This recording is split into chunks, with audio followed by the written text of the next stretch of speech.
আসসালামু আলাইকুম। প্রচণ্ড রোদ, হ্যাট এবং সানগ্লাস কোনো কিছুই আমাকে বাঁচাতে পারছে না। এবং বাংলাদেশের পারফরমেন্সেও এমনটাই উত্তাপ ছিল, অন্তত সিলেট টেস্টে যেই উত্তাপ থেকে বাঁচতে পারেনি আইরিশ ক্রিকেট দলও। এবং সেটাই আসলে হওয়ার কথা ছিল, সেটাই আমাদের এক্সপেকটেশন ছিল। স্পেশালি এই কন্ডিশনে এসে আয়ারল্যান্ড অন্তত টেস্ট ক্রিকেটে দে এক্সপ্রেসড দেমসেলভস। দুই ইনিংসেই অন্তত ব্যাটিংটা তারা কিছুটা ভালো করেছে।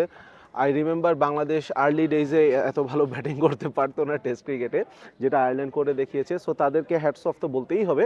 কিন্তু বাংলাদেশ দিন শেষে ইনিংস এবং 47 রানে যখন জিতলো, তখন আসলে এটাকে একটা ইমফ্যাটিক উইন বলেন বা এটাকে আপনি কি বলবো, যে জাইগ্যান্টিক উইন যেভাবে বলেন না কেন, সেভাবে কিন্তু বিশেষায়িত করতেই পারেন।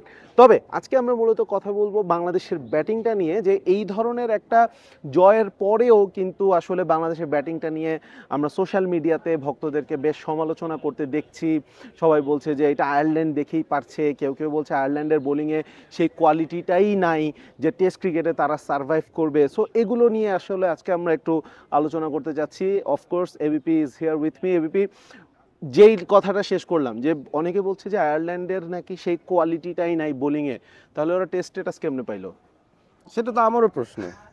টেস্ট স্ট্যাটাস পাওয়া 12টা টিম, তার মধ্যে বাংলাদেশ হচ্ছে নবম, এবং আমরা টেস্ট চ্যাম্পিয়নশিপের ভিতরে সামহাও ইনসার্টেড হয়ে গেলাম। 25 বছর ধরে টেস্ট খেলি, so obviously there has to be some sort of advantage. তবে রিসেন্টলি যারা টেস্ট স্ট্যাটাসটা পেলো, for example Ireland, for example Afghanistan, তাদেরকে আসলে আমরা এত বেশি ছোট করে কি দেখতে পারি কিনা, সেটাই হচ্ছে একটা প্রশ্ন। আর তার চেয়েও বড় কথা হচ্ছে, হ্যাঁ, টেস্ট স্ট্যাটাস পাওয়ার পর যদি আমরা দেখি যে কোন টিমগুলার পারফরমেন্স রেজাল্ট এত কম সময়ের ভিতরে কত ভালো, সেই তালিকায় কিন্তু আয়ারল্যান্ড উপরের দিকেই থাকবে। প্রথম কয়েকটা টেস্ট তারা হেরেছে, বাট বাংলাদেশের সাথে এই টেস্ট সিরিজ খেলতে আসার আগে আয়ারল্যান্ডের কিন্তু টানা 3টা টেস্ট জয় ছিল, এবং দুটো ছিল ওয়েস্ট জিম্বাবুয়ের সাথে, একটা আফগানিস্তানের সাথে, এবং জিম্বাবুয়ের টেস্টগুলো জিম্বাবুয়েতে গিয়ে তারা হারিয়ে এসেছে। তো প্রতিপক্ষের 20 উইকেট নিতে পারার অ্যাবিলিটি যদি থেকে থাকে একটা টিমের, এবং তারা প্রতিপক্ষের মাটিতে গিয়ে, যেটা বাংলাদেশও হরহামেশা করতে পারে না, obviously they are not an easy team to play. সেটা কিন্তু এমনি বলে দেওয়ার কিছু নয় যে আয়ারল্যান্ড এসছে আমরা তো সহজেই জিতবো। জিতে গিয়েছি, ইনিংস ব্যবধানে জিতেছি, সেটাও বাংলাদেশের হিস্ট্রিতে খুব রেয়ার, খুব বেশি আমরা তো জিতিই না।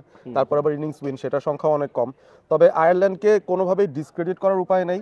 অবভিয়াসলি এই নতুন কন্ডিশনে আসলে তাদেরও যেই ওভারঅল সেট আপ, আয়ারল্যান্ড যেই কন্ডিশনে ক্রিকেটটা খেলে, সেখানে পেস বান্ধব উইকেটে খেলতে তারা অভ্যস্ত। সে জায়গায় তাদের পেসাররা একটা পার্টিকুলার লেন্থে লম্বা সময় বল করতে অভ্যস্ত। স্পিনাররা হয়তো খুব বেশি প্রয়োজন হয় না তাদের সেই জায়গাটায়, বাট সাবকন্টিনেন্টে আসলে you will need quality from spinners, এবং ওই জায়গাটাতে আমার কাছে মনে হয় যে বিগ ডিফারেন্সটা মেক হয়ে গেছে এই দুই টিমের মধ্যে, যে the quality of spinners they had, the number of spinners they had. Pace বোলারদের ক্ষেত্রেও তাদের লেন্থ অ্যাডজাস্ট করতে করতে সময় লেগেছে, যেটা বাংলাদেশ একবারই যদিও ব্যাট করেছে, তার মধ্যেও কিন্তু আমরা দুইটা ভাগেই ভাগ করতে পারি। প্রথম ভাগ যেখানে ফার্স্ট নিউ বলটা নতুন বলের বোলাররা আয়ারল্যান্ডের একেবারেই ভালো করতে পারে নাই, লেন্থ অ্যাডজাস্টমেন্টের সমস্যা হচ্ছিল, এই উইকেটে কীভাবে বল করতে হবে তাদের ধারণা নাই। বাট সেকেন্ড নিউ বল নিয়ে কিন্তু যখন ডে 3-তে তারা আসলো, টপটপ কিন্তু তারা বাংলাদেশের উইকেট ফেলা শুরু করেছে, এবং দে ফট ওয়েল। সেকেন্ড ইনিংসের ব্যাটিংটাও বেশ ভালো ছিল, এবং বাংলাদেশকে চতুর্থ দিনেও বেশ খাটিয়েছে তারা।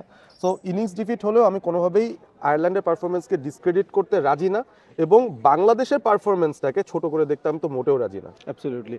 এবং এই কথাটাই কিন্তু চলে এসেছে যে টেস্ট স্ট্যাটাস পাওয়ার পরে একটা দল মানে টেস্ট প্লেয়িং নেশন হিসেবে যখন আত্মপ্রকাশ করে, তখন হচ্ছে যে যার বিপক্ষে যত রানই করি না কেন, দিজ আর টেস্ট রানস, এবং সেটাকে সেভাবে রেসপেক্টটা দেওয়া উচিত। কারণ আমরা যখন আর্লি ডেজে টেস্ট খেলতাম, সব ম্যাচে আমরা 3 দিন 4 দিনে হেরে যেতাম, ইনিংস হারতাম, এটা রেগুলার বিষয় ছিল আমাদের জন্য। শ্রীলঙ্কা যখন একদিনে 500 রান করলো, তাদের ডাবল সেঞ্চুরি করার পর ব্রায়ান লারা রেকর্ড ভাঙার হাতছানি উপেক্ষা করে তারা রিটায়ার্ড আউট হয়ে গেল, তখন কিন্তু কেউ এগুলো নিয়ে প্রশ্ন করে নাই যে বাংলাদেশ দেখেই পারতেছে বা কিছু, চলো আমরা সাঙ্গাকারারে 100টা কেটে ফেলে দেই তার টেস্ট। এক্স্যাক্টলি। বা বাংলাদেশে এসে যখন সম্ভবত রুডলফ এবং ম্যাকেনজি ছিল সাউথ আফ্রিকা, যারা সারাদিন কোনো উইকেটই পায়নি বাংলাদেশ।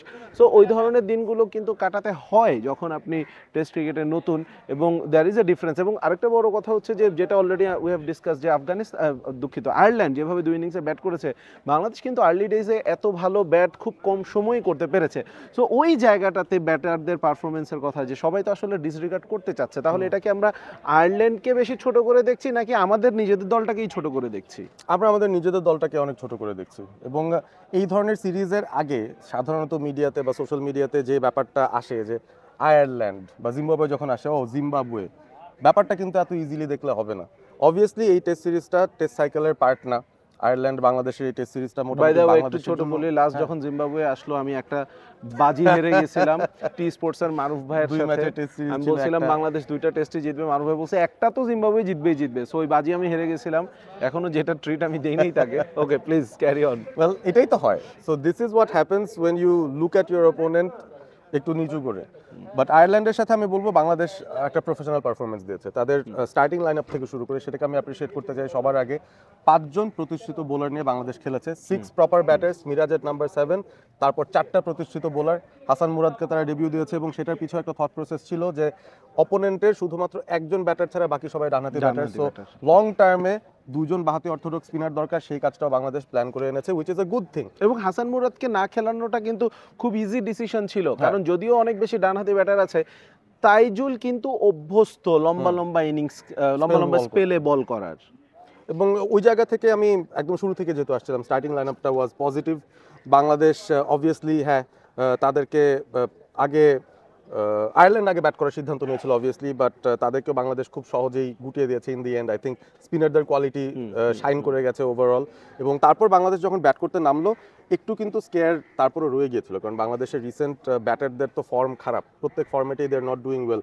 ওপেনিং পার্টনারশিপটা কেমন করবে, মিডল অর্ডারে রান আসবে কিনা, এসব নিয়ে কিন্তু অনেক চিন্তা ভাবনা ছিল। অনেক চিন্তাকেই বাংলাদেশ এই একটা টেস্টের একটা পার্টিকুলার ইনিংসে কিন্তু দূর করে দিয়েছে।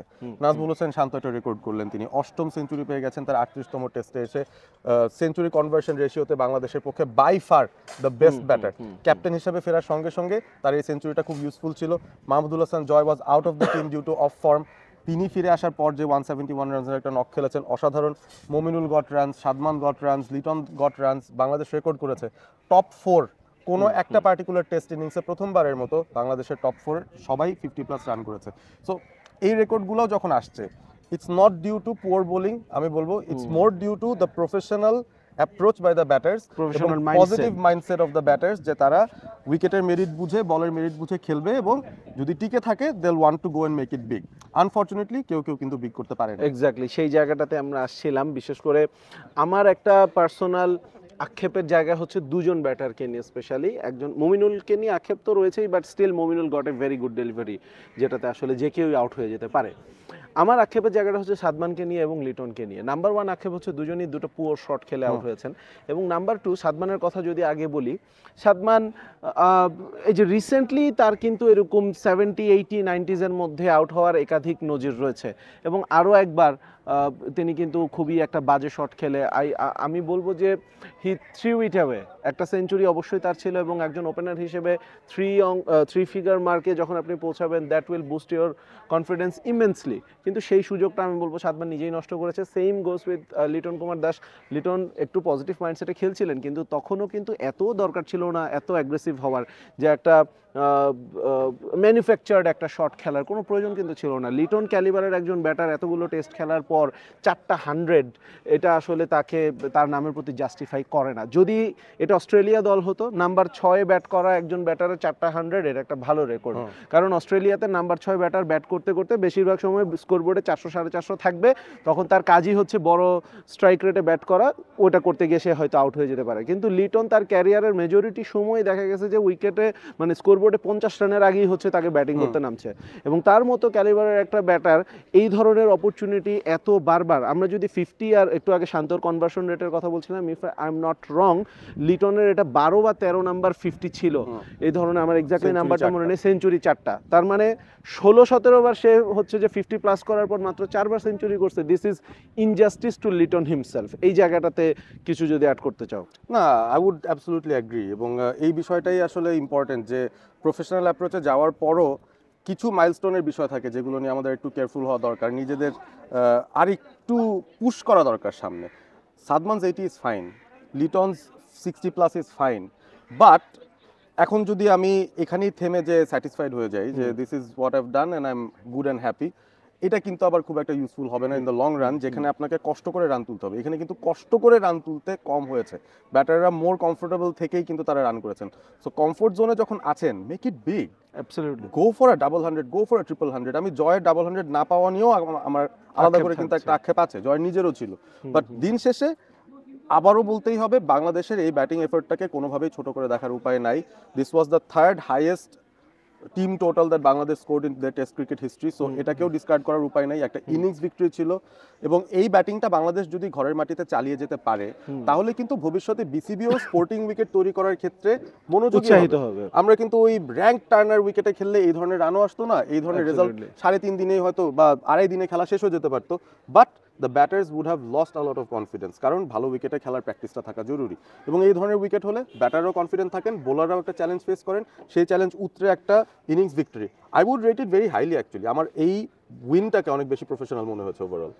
অ্যাবসলিউটলি। সো দ্বিমত থাকতেই পারে আমাদের, মোটামুটি এত ডিটেইলড আলোচনার পরেও আপনি বলতে পারেন যে এই জয়টাকে আমরা যেমন হাইলি রেট করছি আপনি নাও করতে পারেন। সো অবশ্যই সেই মতামত আপনি কমেন্টে জানিয়ে দিতে পারেন, এবং কেন আপনি হাইলি রেট করছেন না। আমরা তো বললামই যে অনেকে বলছেন আয়ারল্যান্ড দেখেই পারছে। সো এর বাইরে যদি আপনার কোনো স্ট্রং লজিক থাকে please let's have a discussion in the comment box. আপাতত আজকের ভিডিও এখানে শেষ করছি। বাংলাদেশ খুবই শীঘ্রই 2-3 দিনের মধ্যে সেকেন্ড টেস্টের জন্য নামছে। আমার এই মুহূর্তে আচ্ছা কি হয়েছে আমি সব ভুলে যাই কেন, এই মুহূর্তে 17 আমার তারিখ। 17 তারিখ, ওকে ফাইন, ইয়েস। সো আজকে 14 তারিখ, সো 2 দিন পরে 3 নম্বর দিনেই কিন্তু তারা হচ্ছে যে আজকে 15 তারিখ, সরি থ্যাংক ইউ প্রান্তর, ক্যামেরার পিছন থেকে আমাকে সে বললেও এভাবে বললো 15 তারিখ আজকে। তো যাই হোক, 2 দিন পরে খেলা শুরু হচ্ছে। বাংলাদেশের জন্য অল দ্য বেস্ট, আয়ারল্যান্ডের জন্য অল দ্য বেস্ট। যদিও আয়ারল্যান্ড ইনিংস ব্যবধানে হেরেছিল, তারপরও আমি বলবো যে এই কন্ডিশনে আয়ারল্যান্ড বাংলাদেশকে বেশ হার্ড টাইম দিয়েছে, সেটা মিরপুরেও অব্যাহত থাকুক, যেটা মুশফিকুর রহিমের 100তম টেস্ট হতে Right. যাচ্ছে। এবং আই হোপ কোনো একটা দিন বা প্রথম দিন যদি নাও পারি আমি স্টেডিয়ামে গিয়ে মুশফিকের জন্য চিয়ার করার চেষ্টা করব।